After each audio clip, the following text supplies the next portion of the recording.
Hey everybody, and welcome to another episode of LARP Cosplay. My name is Pete. We're going to be in my garage today. We're doing something new. So we've talked in some of the previous episodes about some ways to buy props, where to get costume pieces and things like that, and some resources and references. What we're going to talk about today is what to do if you can't find what it is that you want or just doesn't exist. We're going to go into building your own props and pieces. This will be kind of basic, some easy things you can do with stuff you can find at the hardware store and throw together in an afternoon.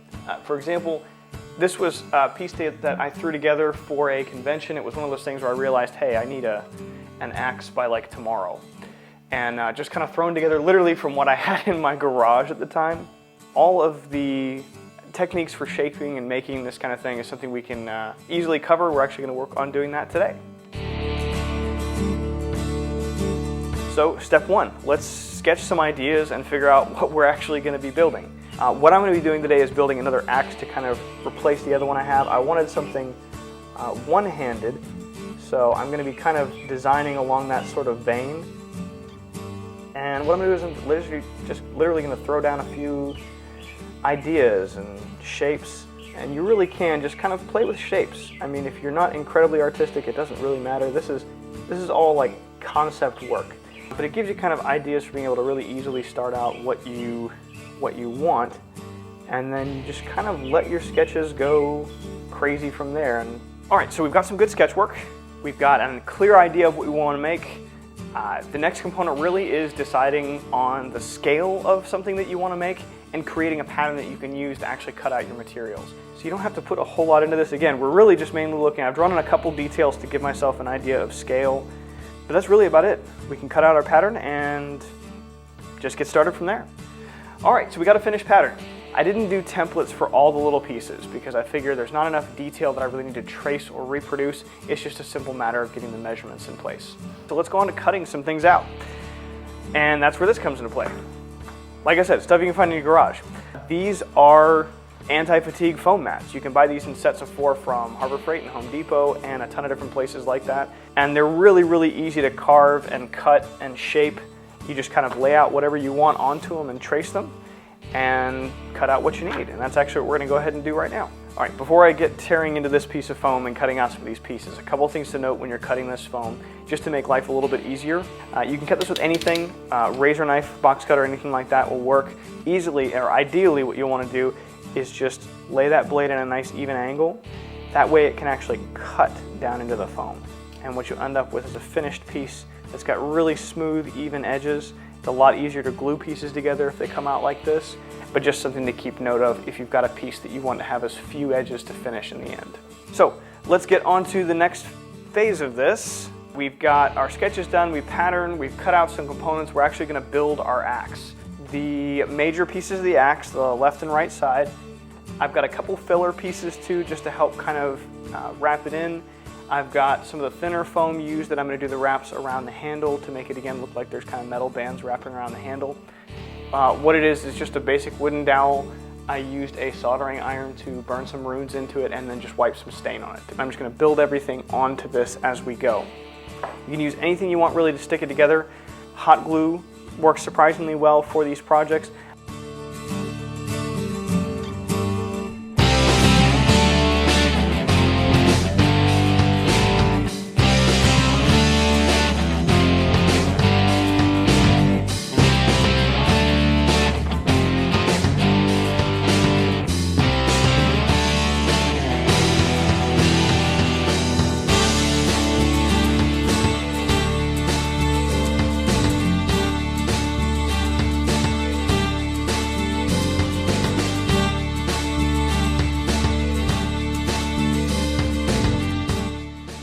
All right, so we're going to start in carving our axe. Now, we've got the axe built. When I'm referring to carving, I'm talking about actually shaping the axe.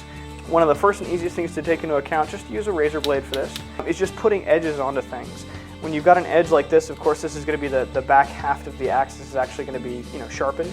A really long draw on this part of the process, even though that's great when you're cutting out a pattern, is not really good when you're carving, because the blade tends to wander. Most of this was just done just by taking out the razor blade like we had before and cutting an edge into something. I sort of sawed it down first and then would go back over it with a Dremel that has a grinding wheel on it like this. Other effects that I've got on here, kind of the beveling on the curve on the back of here, and all these little divots that are set into the blade to give it that kind of hammered look. We're actually done with a slightly different Dremel head. That one's just a rounded head, sort of spherical on the end. It lets you dip in and create little divots all over the surface of the material to make it look more like pitted metal. So from this point, we've done all of our carving. We have our beautifully finished looking axe in foam, of course. Next, well, I hate to say it, but you're gonna have to tear it up. So covered a whole lot of ground. Gone through and we went ahead and added damage to it, score marks, scrapes, impact marks, all kinds of things to show that it's been used, that it's been damaged, seen some wear. Once we did that, kind of picking up where we left off, paint work has been done as well. First step of that was just primarily sealing and painting it. Paint directly onto foam looks like painted foam. So what we did first was coated this in a layer of sealant called Plasti-Dip. It's basically a spray-on rubber that you can get at a hardware store. It takes about 30-45 minutes to dry. You put 1 or 2 layers of that on, it'll seal all the foam and give you this nice kind of smooth surface that you can really easily bond paint to. Once you've done that, you put on a base coat. The base coat on this piece was just a dark steel metallic primer. It's a good idea to maybe spend a couple of extra dollars on the primer. It's worthwhile. It'll make the rest of your weathering a whole lot easier. The next stage, we took some just plain black acrylic paint. You can get it from a hobby store or anything like that. And all we did with that was you get it as wet as possible, really like sopping wet where it's almost dripping, and just let that paint soak its way into all the pores that you've created, all the detail that you've created in the piece to make it stand out. Then you take the drier portion of whatever you're brushing this on, be it a rag or paper towel, and just lightly go over the surface. You're actually trying to like clean the upper areas and leave some of the grime in all the low places to make them stand out. That gives you your first layer of weathering. It should be dirty, it should be gross, and that just gives you your finished look. So then you've got all the depth of color you need. You got a black background, that dark steel base, good grimy black, gross kind of weathering. One last detail with this one that we did do is I took some scrap leather. This was literally, I went to a leather store in Memphis and bought a bag of leather scrap and just took some of the pieces, cut them into strips, and wrapped them around the handle. I used just a tiny bit of super glue on either end to hold it in place, and that's good to go. Guys, we built a prop from nothing. So covered a whole lot of ground. I mean, a whole lot of ground without doing an update. There are crickets in the background. We wanted to do a one-day build, and we've sort of succeeded. It's nighttime on the first day. Now, I know we have skimmed over a whole lot of things, so if you guys have questions or comments, feel free to fill them in the section down here. Let us know. I'll try and answer as many of them as I can myself if you want details on how I did it or what tools I used. You know, of course, feel free to like, share, and subscribe to the channel. We'll keep more content coming to you, and if you get a chance, check out some of the other videos we've got on 30 Something Digital as well. So with that said, I just spent all day building a prop. Get out of my garage.